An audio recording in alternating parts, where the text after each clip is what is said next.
요한계시록 16장 8절에서 9절입니다.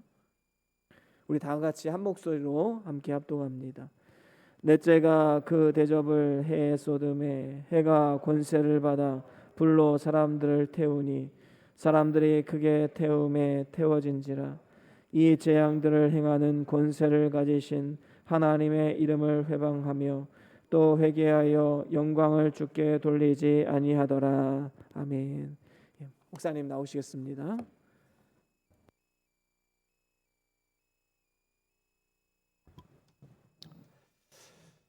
기도합니다.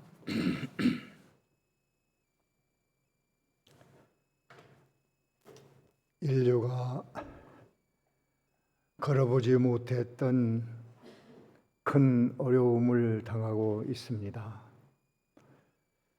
이러한 중에도 오늘도 여러 수단을 통해서 은혜 받을 수 있도록 길을 열어주심에 감사와 영광을 돌립니다. 인류에게 이런 일이 왜 있어야 하는지 어려움을 통하여 우리는 깨닫게 하시고 그 하나님 아버지의 뜻을 잘 이루어 드리는 기회로 삼게 하여 주시옵소서. 먼저 어려울 때 그 사정을 주 앞에 고하는 것이 신자의 마땅한 바로 알아 교회가 주 앞에 간구하며 이 일을 잘 감당해내고자 하오니 주께서 주를 바라보고 주의 은총과 권고하심을 기다리는 성도들에게 응답하여 주시옵소서. 또한 이 어려운 때 우리 자신을 깊이 성찰하고 돌아보아 하나님의 뜻에 어긋났던 모든 것을 회개하는 기회로 삼게 하시고 앞으로 좋은 때가 올 때 더 잘 해보겠노라고 하나님 앞에 맹세하고 약속하면서 이 어려움을 잘 감당해낼 수 있도록 은혜 베풀어 주시옵소서. 은혜 받고자 하면 어려움 중에도 얼마든지 받을 수 있는 길이 있사오니 교회 예배에 참여하고 인터넷으로 예배를 드리고 성경을 읽고 들은 바 말씀을 묵상하면서 어려운 이 고비고비를 잘 감당해내는 저희들이 되게 하여 주시옵소서. 영적 발전에는 결코 이 현실이 손해되지 않는다는 사실을 알고 합력하여 소원을 이루시는 하나님 앞에 감사하며 인내로서 견디는 저희들이 되게 하여 주시옵소서. 오늘 또 주의 말씀 증거되는 동안 이 말세의 현실에 나에게 무엇을 어떻게 하라고 하시는지 주님의 음성을 듣고 나의 삶을 육에서 영으로 바꿔놓는 축복의 시간이 되게 하여 주시옵소서. 예수님의 이름으로 기도하옵나이다. 아멘. 지난주에는 세 번째 대접 재앙으로 물이 피가 되는 재앙을 공부했습니다.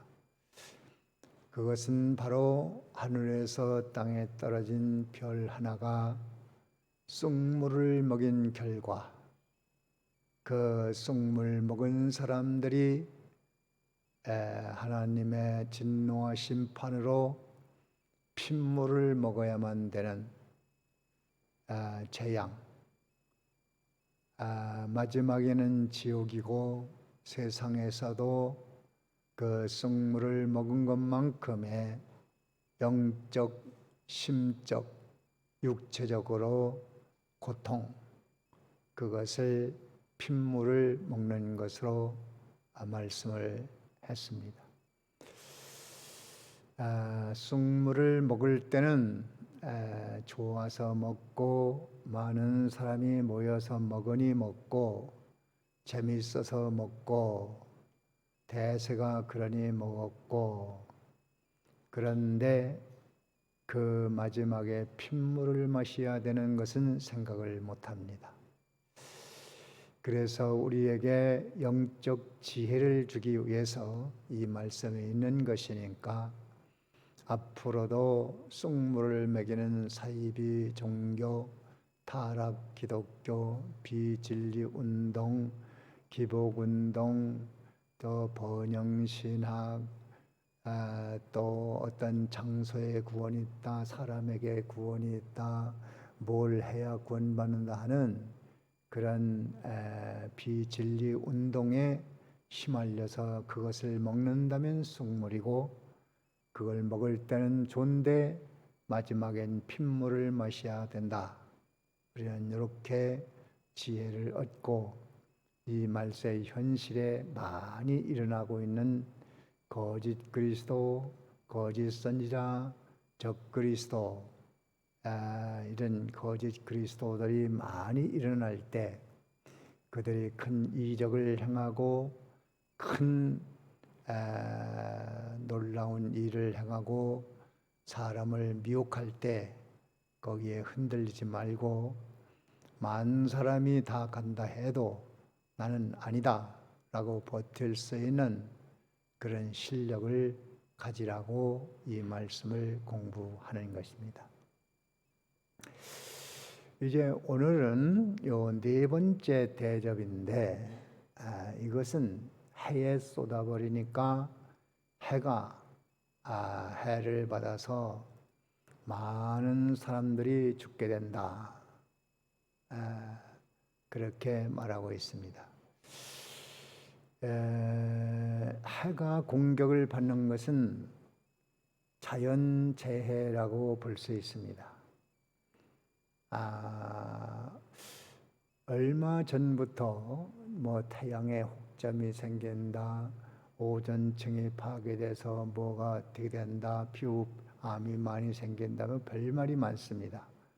이런 것들이 다 성경에 있는 해가 공격을 받아서 인류가 해를 받는다. 이것은 이제 시작이고 앞으로 이 우주 천기가 흔들릴 것을 성경은 말하고 있어요. 요한계시록 6장에서 공부했고 마태복음 24장 등 여러 군데에 하늘 또 달, 별, 해 이것이 근본적으로 질서가 무너질 것을 성경이 많이 말하고 있습니다. 이제 그런데 또 우리는 신령한 면으로 알아야 합니다. 신령한 면에는 해는 진리를 상징해서 진리를 표현할 때 해라고 그렇게 성경은 말하고 있습니다. 그래서 이 말씀은 해가 사람을 태워버리는데 그것은 바로 하나님의 말씀이 심판하는 불이 돼서 태워버린다. 그 말씀입니다. 예레미야 5장 14절에는 말씀이 불이 되어 사르고 사람을 나무로 삼아서 그 불이 떨어져서 나무를 태워버리는 것처럼 하나님의 말씀에 불이 심판할 것을 이미 예레미야는 말하고 있습니다. 하나님의 말씀은 두 가지 축으로 되어 있는데 사랑으로 구원한다는 말씀과 또 한 가지는 공의의 무서운 심판이 있다 하는 것을 말씀하는 것이 성경입니다. 그래서 무한한 사랑만 강조해도 안 되고 무한한 공의만 강조하는 율법적 신앙도 안 되는 겁니다. 사랑과 공의가 잘 균형을 맞춰서 해석이 돼야 되고 그렇게 이해를 해야 됩니다.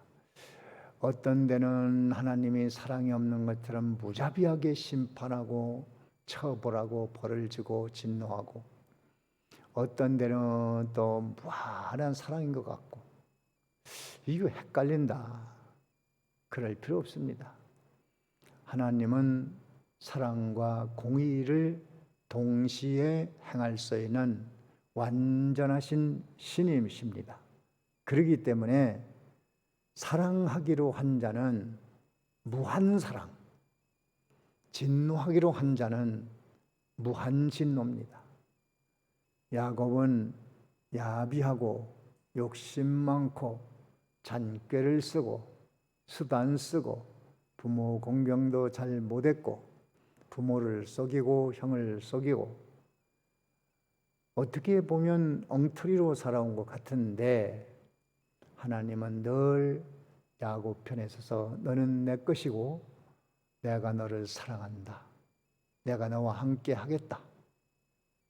그 약속대로 야곱은 잘 살든 못 살든 하나님의 사랑은 그에게서 떠나지 않았습니다.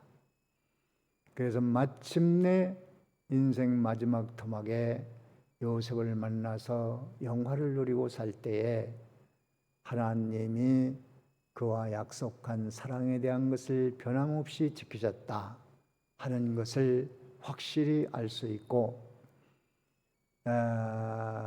그 에서는 로마서 9장에는 내가 에서는 미워했다.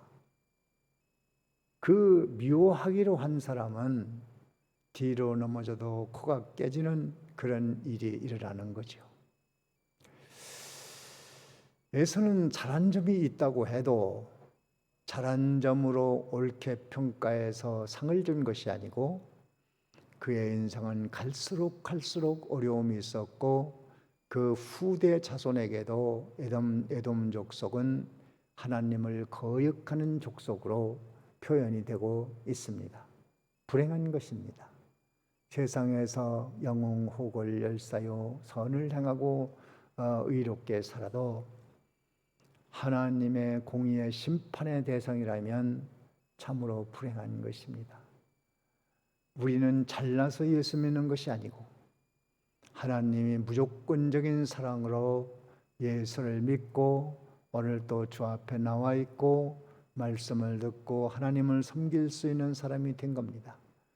우리의 인생의 본성으로는 하나님을 섬길 수 없어요. 하나님을 부정하고 불신하고 대항하고 회방합니다. 그것이 인간의 본성입니다. 우리가 어떻게 예수 믿을 수 있었습니까? 하나님의 도우심과 축복이 아니면 도저히 하나님을 섬길 수가 없어요. 지금도 우리의 심령 속에 있는 부패성을 한번 보시죠. 어쩌면 그렇게 하나님의 말씀에 어긋나고 반대되고 불순종하고 악성이 있고, 이 꼬라지를 보고 내가 하나님 앞에 어떻게 있을 수 있나 할 정도로 인간은 부패성을 가지고 있어요. 희망이 없습니다. 그런데 하나님께서 너 이렇게 지명을 해서 뽑아내서 예수를 믿고 구원받도록 자꾸 우리를 권고하시고 이끌어주시고 돌봐주시고 성령으로 감동하시고 이렇게 해서 지금 우리가 믿음에 서 있는 겁니다. 앞으로도 우리는 하나님 잘 섬기겠다는 보장이 없어요. 우리는 가능성이 없습니다. 다만 하나님께서 성령으로 거듭나게 해서 성령이 우리를 지켜주고 인도하고 보증하시니까 희망을 걸고 나아갈 수 있죠. 결코 하나님은 나를 버리지 않는다. 하나님은 나를 사랑하신다. 그 사랑의 대상이 바로 여러분들입니다. 그것을 깨닫고 놀라고 감사하고 기뻐하고 행복하고, 그것이 신자의 삶입니다. 공의로 심판받기로 한 자들은 참으로 불행합니다. 선하게 살아도 불행하고 이롭게 살아도 불행하고 못되게 살아도 불행하고, 그건 어쩔 수 없어요. 그래서 그 공의와 사랑에 대한 것을 잘 이해를 해야 되는데, 이 하나님의 말씀이 하나님의 사랑의 대상이 아닌 그들이 하나님의 진노를 받아서 태워 죽는데, 그것도 이유 없이 하나님은 심판하지 않아요. 반드시 이유가 있는 거예요. 왜 하나님이 공의로 그렇게 불에 태워서 죽이느냐? 그 하나님 말씀으로 심판해서 죽이느냐? 그거는 요한계시록 9장에 우리가 공부했는데, 무저갱의 사자가 무저갱을 여니까 연기가 무저갱으로부터 남아서 해와 공기를 어둡게 하더라 그랬습니다. 해와 공기. 이 해와 공기를 어둡게 했다는 것은 진리를 혼탁하게 만들어 놓습니다. 별별 것을 이 진리에 섞어버립니다. 뭐 성경에 오류가 있다는 둥, 기복을 해야 된다는 둥, 또 뭐 번영 신학을 해야 된다는 둥, 무슨 은사를 받아야 된다는 둥, 뭐 할례를 받아야 구원받는다는 둥, 안식을 지켜야 되고 어떤 교주 앞에 나와야 되고 신앙촌으로 나와야 되고 서울의 과천으로 모여야 된다, 어떤 교주한테 와야 된다, 별별 것들이 다 일어나는데 진리에다가 이런 걸 섞어버리니까 그게 무정에서 올라온 연기입니다. 연기. 성경은 오류가 있다고 가르치는 연기도 있고, 예수 믿으면 복 받고 부자 되고 성공하고 건강하고 장수하고 코로나도 안 걸리고 막 이렇게 하지. 그렇게 얘기했던 광복절 집회한 사람은 자기가 코로나 너무 괜찮다고 안 걸린다고 못쩌고 그러다가 걸려가지고 입원해서 치료하니까 이게 뭡니까? 그렇게 되는 게 아닌데, 그거는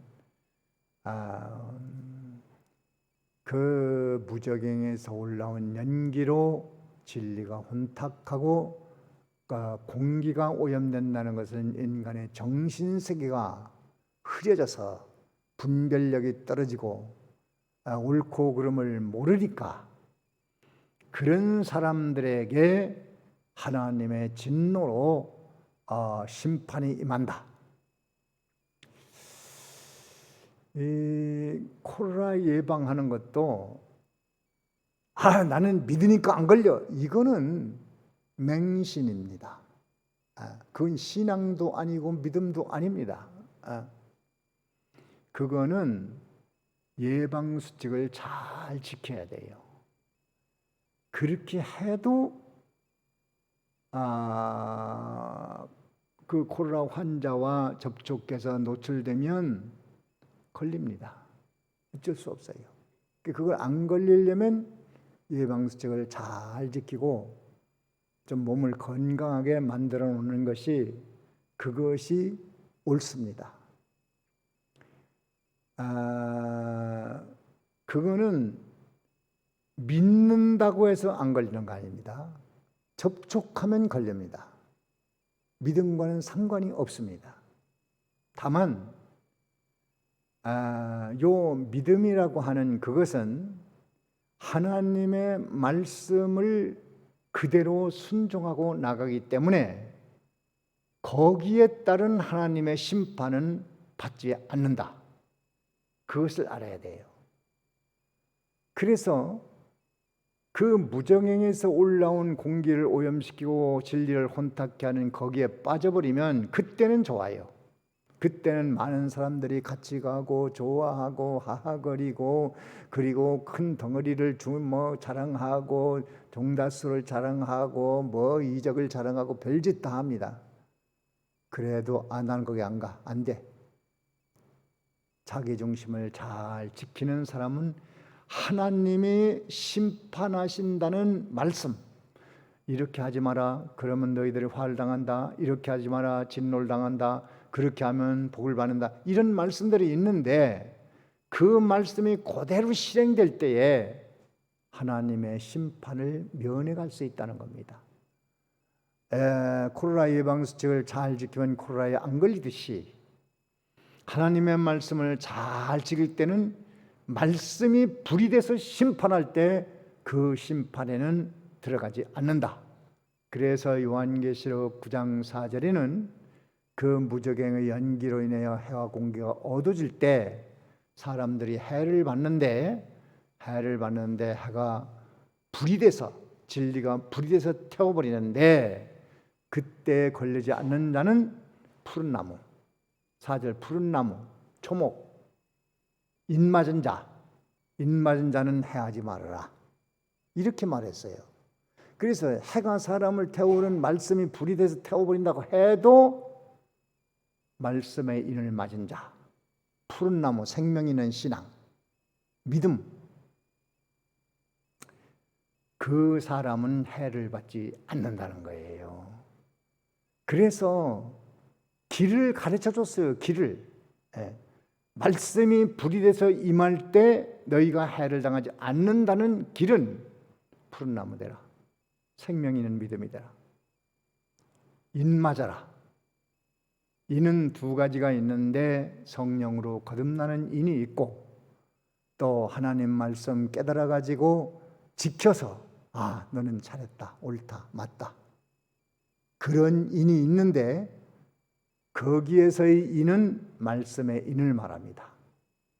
말씀을 잘 깨달아서 그대로 하는 자는 걸러내겠다는 거예요. 내가 해가 심판하지 않는다. 푸른 나무처럼 생명 있는 신앙, 생명 있는 믿음. 말세에는 누가복음 18장 8절에는 말세에 내가 올 때에 세상의 믿음을 보겠느냐. 세상에 믿음이 없다는 거예요.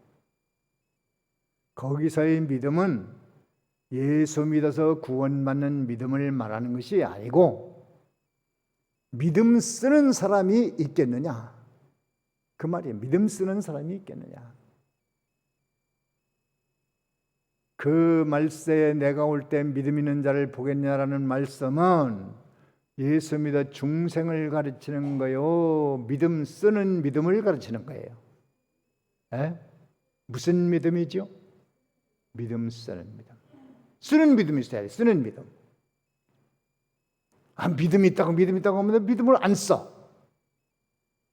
그 죽은 믿음. 믿음이 여러 종류가 있는데 죽은 믿음이 있어요. 죽은 믿음. 나는 믿음이 있어. 나는 직분이 있으니까, 권사니까, 장로니까, 집사니까 나는 오래 믿었어. 평생을 믿었어. 모태적 신앙이요, 3대째 신앙이요, 5대째 신앙이요. 내가 왜 믿음이 없어? 그런 사람 치고 믿음 쓰는 사람 별로 없습니다. 그 전에 어떤 사람을 만나서 예수를 믿느냐고 했더니 믿는데요. 어떻게 예수 믿습니까? 모태적 신앙이라는 거예요. 유아세례 받았대요. 그래요. 어머니가 그렇게 믿음이 좋대요. 어느 교회 나가십니까? 지금 교회는 안 나가는데요. 믿음이 있어요. 당당하게 얘기를 해요. 무슨 믿음이 있다고 그러나. 모태적 신앙이라는 거지. 유아세례 받았다는 거지. 어머니가 믿음 좋다는 거지. 지금은 교회도 안 나가. 그리고 믿음이 있대요. 여기에 빠져 있어요, 사람들이. 믿음 쓰는 믿음이 하나도 없는 것을 죽은 믿음. 무슨 믿음이라고 그래요? 죽은 믿음. 중생은 했어. 하나님을 의식해. 또 예수님이 하나님의 아들이고 구속주인 걸 믿어. 그런데 쓰는 믿음이 하나도 없으니까 예수님이 내가 올 때 믿음 있는 자를 보겠느냐. 그 대상이죠. 우리도 깜빡 속을 수 있어요. 내가 직분이 있는데 왜 믿음이 없어? 내가 오래 믿었는데 왜 믿음이 없어? 내가 성경을 얼마나 많이 하는데 요한계시록도 몇 번 공부했어. 잘하는데 내가 과거에 뭐를 했고 뭐 교회 짓는데 뭐 공로를 세웠고 또 뭣도 했고 뭐 또 교회를 몇 개씩 지었고 뭐 했고. 근데 지금은 쓰는 믿음이 없어요. 그걸 무슨 믿음이라고 한다고? 죽은 믿음이라고 하는 거예요. 그것 갖고 지금 자랑하는 거예요, 사람들이. 좀 안타까운 거죠. 믿음이 있으면 써야지. 어린 믿음이 있어요. 어린 믿음. 겨우 아장아장 걷다가 쓰러졌다 조금씩 걷고 조금 믿음을 써. 이제 예배도 참여하고 헌금도 하고 기도도 조금 하고. 그런데 아직 성숙하지를 못했어. 그래서 흔들려 많이. 여기에 넘어지고 저기에 넘어지고. 약한 믿음이 있어. 약한 믿음. 약한 믿음. 과거에는 믿음 생활했는데 지금은 믿음 생활 제대로 못해. 과거보다 떨어졌어. 약한 믿음입니다. 그리고 많이 흔들려. 뭐 어떤 운동이라면 거기에 휩쓸리고, 어떤 부흥이 일어나면 또 거기에 휩쓸리고, 어떤 또 바람에 휩쓸리고. 약한 믿음. 장성한 자가 있어요. 장성한 자. 꿋꿋이 서서 자기 자리를 지키고, 이리 흔들리지 않고 저리 흔들리지 않고, 갈대 같은 사람이 아니고 심지가 견고해서 나는 이렇게 예수 믿을 거야. 나는 우리 교회에서 가르치는 이 진리를 따라서 예수 믿을 거야. 나는 예수 믿고 구원받는 거, 예수를 만만 구원받고 그 다음에 구원 이루는 요것을 해나가는 요것만 붙들고 나갈 거야. 어떤 것도 요동하지 않을 거야. 교역자도 많이 흔들립니다. 저도 흔들어 놓으려고 하는 세력들이 많이 있었어요. 유혹. 침례교단에서도 거기로 들어오면은 교회도 지어주고 다 도와줄 테니까 간판만 침례교로 하고 침례만 행하라고. 그래서 저는 그건 못합니다. 못합니다. 또 통합 측에서 통합 측에 들어와서 거기 와서 하면은 뭐 그 통합 측 여기 대전신학교 교목과장하고 거기 두 분이 우리 교회 열심히 나오셨었는데 오면 같이 좀 하자고. 글쎄요, 그 통합 측은 이게 WCC와 관련이 있고 또 종교 다원주의에 물든 사람들이 많이 있기 때문에 저는 안 되겠습니다. 감리교 신학생들도 몇 사람이 나와서 나한테 개인적으로 찾아와서 목사님 저희들 말만 잘 좀 청을 들어주면 계속 학생들 많이 데리고 나와서 돕고 이렇게 나오겠습니다. 그게 뭐예요? 그랬더니 쭉 얘기를 들어보니까 완전히 그냥 좀 인간적인 방법으로 하자는 거예요. 그래서 좀 돕겠다는 건 고맙지만 나는 그렇게는 못하겠다고 안 했어요. 다 떠났어요. 다. 사람들 전부 다 떠났습니다. 유혹 많이 있습니다. 이단 유혹도 있고 비진리 유혹도 있고 잘 되겠다는 유혹도 있고 이렇게 하면 잘 된다는 그런 것도 있고 뭐 어떤 사람은 또 나한테 연락해서 제자 훈련을 해야 교회가 부흥된다고 나보고 거길 가자는 거예요. 그거 안 하면 안 되는 거라고. 그래요? 그건 당신이나 해. 난 그거 안 해. 나는 나에게 주신 하나님의 은사가 있기 때문에 난 이렇게 할 거지 무슨 방법론은 나와 관련이 없다. 그 얘기한 사람은 목회 덮어치우고 끝났고 나는 여기서 이렇게 해왔습니다. 흔들리지 말아야 됩니다.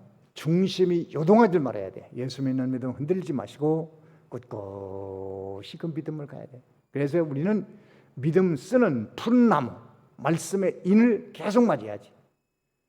돈이 많으면 무슨 소용이 있어? 돈을 쓰는 사람이라야 돼요. 돈 벌어가지고 큰 집 사고 좋은 자동차 타고 좋은 옷 입고 좋은 것 먹고 좋은 데 구경 다니고 그건 누가 뭐래요? 자기 벌어서 그렇게 쓰는데 그건 나무랄 사람 하나도 없어요. 그런데 다른 사람의 부러움을 많이 사지만은 그렇게만 산다면 덕스러운 부자는 아니지요. 정말 부자는 써야지요. 자기를 위해 쓰는 것도 있지만 정말 필요한 사람에게 돕기도 하고 헌금도 하고. 돈이 많은 부자라도 교회 나와서 내가 이 돈을 다 어떻게 쓰고 죽지? 그렇게 하면서 헌금을 못하는 사람도 있어요. 남 돕는 일 못하는 사람도 있어요. 안타깝잖아요. 요즘에 여론에 뜨는 사건이 있었잖아요. 어떤 분이 어린 딸하고 둘이 사는데 딸의 생일이 돌아왔는데 아버지가 야, 너 생일인데 뭐 먹고 싶냐 그러니까 피자가 먹고 싶다는 거죠. 그 아버지는 기초생활수급자인가 뭔가 해가지고 좀 겨우 살아가는데 통장 잔고를 보니까 500원이 남아있는 거예요. 500원. 500원 가지고 어떻게 피자를 삽니까? 근데 딸은 생일날 피자 먹고 싶다고 하니까 아버지의 심정으로서는 타는 거죠. 그래, 피자집에 여기저기 전화를 해가지고 좀 외상으로 줄 수 있겠냐고. 우리 딸이 생일인데 피자가 먹고 싶다고 하는데 돈은 없고 다음 달 수급 그 지원금이 나오면은 우선 갚을 테니까 좀 외상으로 달라고. 다른 데는 안 된다는 거죠. 근데 어떤 집에서는 그러냐고 알았다고 피자 한 판을 딱 구워가지고 결제 영수증을 넣어서 편지를 썼는데 이 피자 값은 이미 다 지불됐으니 아무 걱정 마시고 딸하고 맛있게 드시고 또 딸이 먹고 싶다고 하면 또 전화하시라고 그렇게 편지가 들어있더라는 거죠. 그래서 그분이 그 사실을 세상에 알렸어요. 그 아버지가. 그래가지고 막 인터넷에 그게 어디 피자집이냐, 그 집 돈줄 좀 내줘야 되겠다. 그래가지고 막 주문하고 찾아가고 막 난리가 나서 아니 피자값 몇 배를 벌고 또 부자 되고 소문나고 그게 부자예요. 그게 진짜 부자입니다. 다른 집엔 전화해도 뭐 돈 없으면 먹지 말지 뭐 피자를 살려고 그러냐고. 그 당연한 얘기예요. 돈 없으면 못 먹습니다. 자본주의 사회에서. 그 누가 뭐라고 하겠어요? 안 돼. 외상은 할 수 없어. 돈 없으면 먹지 말지 뭘 돈 없는데 뭘 피자를 먹으려고 그래. 이 말을 해도 어떻게 할 수 없는 거예요. 그거 당연한 거지. 그런데 한 집은 내가 이분에게 피자를 줘야 되겠다. 그분이 진짜 부자입니다. 피자 회사 회장이랍시고 잘 먹고 잘 입고 잘 살고 그거야 뭐 남들이 부러워하지. 부러워하는 부자가 되지 말고 덕스러운 부자가 돼야지죠. 써야 돼. 믿음 써야 돼요. 믿음 있어. 난 믿음 있어. 주여 믿사오니 하고 그러고 속으로는 나쁜 일하면 그 믿음 쓰지 못하면 그 믿음은 죽은 믿음이다. 연조 자랑하지 말고 직분 자랑하지 말고 과거의 공로 자랑하지 말고 뭐 세상 성공한 거 그거 자랑하지 마요. 세상에서 뭐 선한 일 했다 좋은 일 했다 그거 아무 의미 없어요. 세상에서 좋은 일한 거 의미 없습니다. 예수 믿고 그 피자집 사장님도 예수를 믿는 믿음 때문에 했다면 참으로 하나님 앞에 상을 받지. 믿음으로 해야 돼. 믿음으로. 믿음 쓸 기회는 많이 있습니다. 우리는 먼저 하나님이 보시는 의식을 가져야 돼요. 어떤 분이 그런 실험을 했대요. 자동판 매기를 놓고 2개를 놓고 한쪽 메뉴판에는 그냥 메뉴를 써놓고 누구든지 이것을 그냥 먹고 값은 내고 싶으면 거기 함에다가 돈을 넣고 가시라고. 그리고 한쪽에는 그냥 무조건 빼먹는, 아무나 먹을 수 있어요. 돈 없어도 먹을 수 있어요. 근데 먹고 돈 내고 싶은 사람은 내고, 내기 싫은 사람은 내지 마라. 근데 한쪽에는 메뉴판에다가 사람의 눈을 그려놨대. 눈. 그리고 한쪽에는 눈을 안 그리고. 그런데 눈을 그려놓은 쪽 사람들이 안 그린 쪽 사람보다 한 3배 정도 돈을 넣고 가는 사람이 많았다는 거예요. 그 왜 그러냐면 누군가 보고 있다. 누군가 보니까 내야지. 하나님을 믿는 사람은 하나님의 눈으로 지금도 온 세계를 살펴보시면서 앉고 일어서고 하는 것을 다 아신다. 그런 의식만 단단히 있어도 믿음 쓸 수 있습니다. 그걸 깜빡해버리기 때문에 믿음을 못 쓰는 거죠. 믿음 못 써요. 귀가 있어 하나님은 들으십니다. 하나님이 듣는다는 의식을 가졌다면 말 한마디라도 정신 똑바로 차리고 말해야죠. 그렇지 않습니까?